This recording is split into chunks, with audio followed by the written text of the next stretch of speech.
Hi guys, today I'm going to show how to fix NVIDIA control panel not found. So guys, before going to the video, please turn on the CC for subtitle.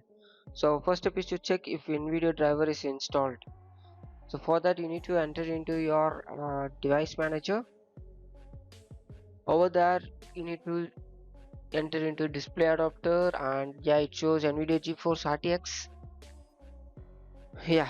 So our second step is to reinstall NVIDIA graphic driver.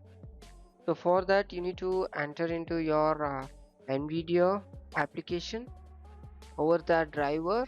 So please update it and download the new driver, and it automatically will install. So our third step is to install NVIDIA control panel from Microsoft Store.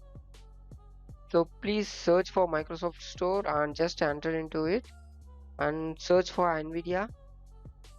Over there you may see the, if it's not installed or if it's uninstalled, you can just install it again.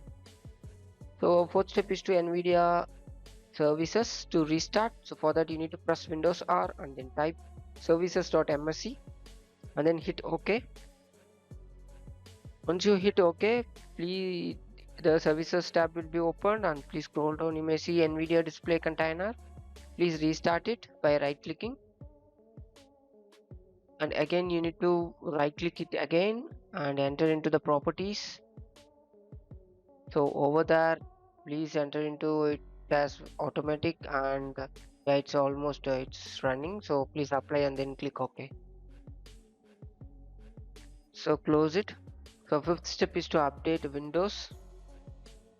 So enter into the settings and then Windows update, and please click check for update. If it shows any error, please do check out my video to troubleshoot the Windows update error. Yeah. So our last step is to restart your PC. So after you restarted your PC, I hope the NVIDIA will run smoothly. And that's it guys. Thank you for watching. For more, subscribe, click tube. Bye bye.